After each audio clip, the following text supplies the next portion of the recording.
Hey everyone, welcome back, and in today's video we're going through my first impressions on my new daily driver.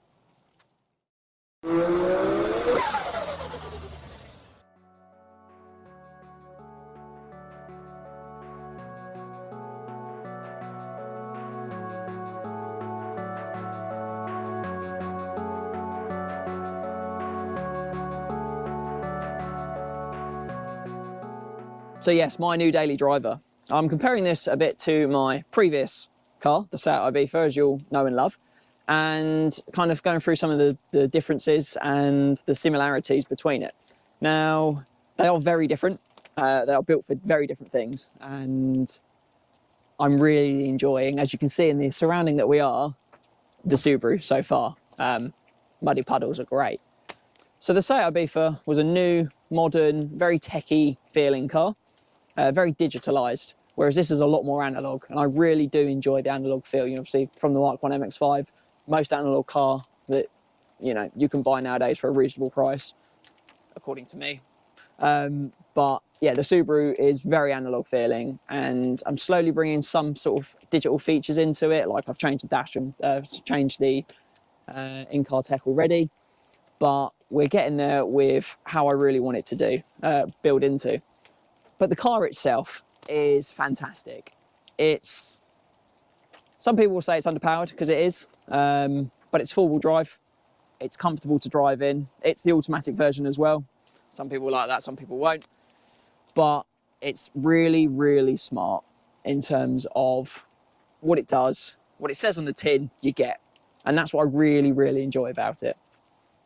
So looks-wise, I think wagons are cool. I really like the look of wagons. Now, wheels will be changing, definitely. I've already put tints on the car because it completely changes the look from what it used to look like. But I like wagons. Sam's wagon looks really cool as well. And this is kind of, the silver is very subtle. Definitely a granddad spec car when I brought it. But we will be changing it up and bringing it to the level sort of where I want it to be and where I'm happy with it. Now, the side profile, again, what's great is just the wagonness, the boxiness. The other car I was looking at was a Jimny. I like Jimneys. Jimneys are boxy. Probably quite boring as a person, but I think they're smart. I think it looks cool. And one of the best bits about it, I really do like, is just how much confidence you get from driving it. Whether you're driving it through puddles, whether you're driving it through muddiness or snow or bad weather, which we have quite a lot of. I've kind of got the salt and pepper of the cars now. So I've got the Mark 1 MX-5, great in the sun, enjoyable, roof down, having a great time. And then I've got this for the rest of the time when the British weather is as we expect it is. Now, unfortunately, we are filming in the rain today, but it kind of works with the car itself, so I'm not too sad about that. Now, yeah, we're down at the front again. Just a good looking car in general. It's got that Subaru look. Doesn't have a WRX bonnet. I will be putting a scoop on there because the scoops just completely change the look of the car, but a lot of people do it to the GXs anyway.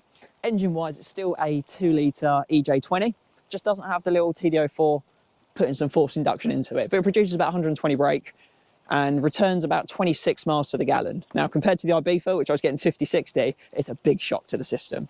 But I know the Ibiza was pretty special. Same with like that 1 litre engine was pretty special in terms of how much it returned. Speaking to lots of people, 30 mpg is not terrible, so I'm only a little bit off that. I'm not going to complain too much and get 300 miles out of the tank. But they're 300 miles of smiling, and that's kind of what I want to take away from it. Life's too short to drive boring cars. Now, the Ibiza wasn't boring, but it was very digital. This is a lot more analog. There's a lot more things I'm going to be doing to the car throughout my ownership, and I'm really going to just build it, drive it into the ground, and really enjoy it. Now, it's the automatic. Again, like I said before, some people don't really understand why I went with the automatic. For me, it's a 50,000 mile car. Underneath is spectacular. So I'm going to get it up, give it a good proper clean down again, and then get it covered over. But I was surprised when I lifted it up how clean it was underneath. But I really enjoy it. I really like the look of it, and I'm really excited to see what comes next. So yeah, interior wise, it keeps going back to the comparisons between the Ibiza. The Ibiza had a lovely interior, really nice Alcantara seats and stuff. These are just standard fabric seats. Again, same in the boot. and the back is all just standard plain fabric. But like I've said, I can't think of any other word other than analog to describe it. You've got your gauges in the middle. That's all you need. They're pretty simple, pretty understandable. They're understated.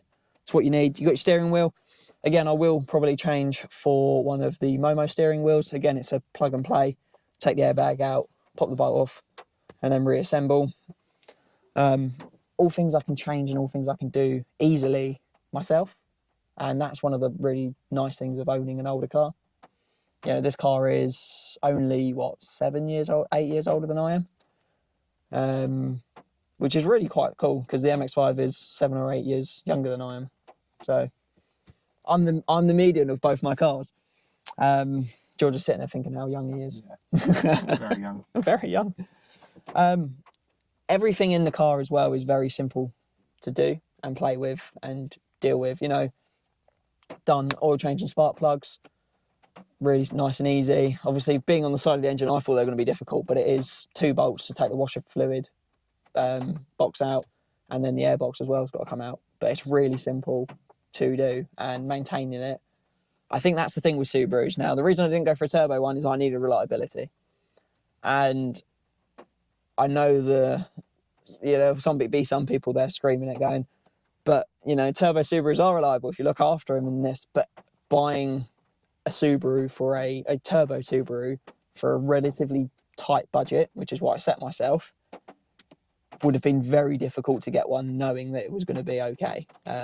So this was the less risky option. You know, I think Sean probably would have murdered me if I was like, oh yeah, I brought a turbo Subaru, and then 2 months later I try to wake up and all I hear is because Rodney's come knocking. So this was the safer option, and I'm happy with the decision I made, definitely. So what's it like to drive? It's pretty simple. Now there's no exhaust on it. That's changing.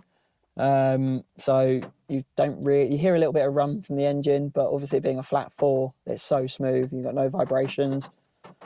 The sound deadening in the car's okay. There's a little bit of road noise, but again, it's a car from 2005. It was the cheap car from 2005. You know, the GX being pretty much one of the lower specs you could get. But it's just, it's very utilitarian. You know, it's what I'd probably expect like a Ute to feel like to drive, or any sort of American truck. I've never driven any sort of like pickups or anything, but it's kind of what I'd expect from a pickup. You point, you put your foot down, you go. Now, it being the all-wheel drive system, all-wheel drive always on, yes, it uses fuel, but it grips up very quickly. If you put your foot down from a standstill, you go. From a roundabout, you pull out, no issues. And that's quite cool with the automatic gearbox as well, because it's got 4 gears, but the first gear is very short, so you get off the line very quickly, and then you'll work through your second, third, and into your fourth. It's sort of just cruising on. I think if you had a 5-speed GX, you'd probably get a bit better MPG, because there's certain times where I would have been in a different gear. But that's what you get, isn't it? So in conclusion, the Subaru Impreza is a great car. It will go anywhere I need it to go. Everywhere I'm going to take it, it's going to be able to make it. The plan is get a rooftop tent on it and go exploring. And driving wise, it's enjoyable, it's fun. I think it looks really cool. I've got quite a few mods that are going to come to it, because it's not a project car. But it's really going to give us that ability to explore, to adventure, because roads, we don't need roads where we're going. And comparing to the Ibiza, it's a car that, you know, the Subaru really will take anywhere and drive to enjoy it. Every time I do get in it, I have a little smile. It's got weird noises everywhere. Part of my things just because it's old and things are rattling about, which I need to go and find and tighten up a bit. But it's nice. It's one of those cars that I really am looking forward to doing a lot of things with and driving hard. Comparing that to the Ibiza, I drove it. I really enjoyed it. I put like 35,000 miles on the car. It was a really nice car to just sit back, chill, drive.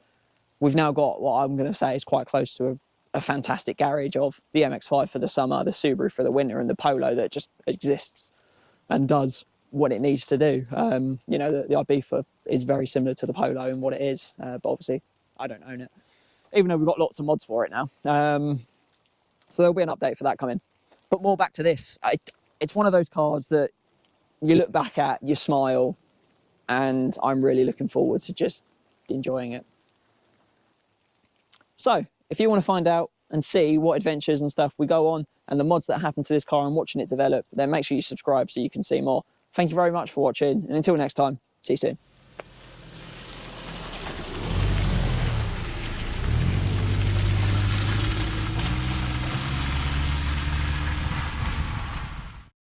Was when you were saying about the perfect garage combination of the Subaru, the MX-5 and the Polo, Yeah. and then this Georgia Mini and a Mini.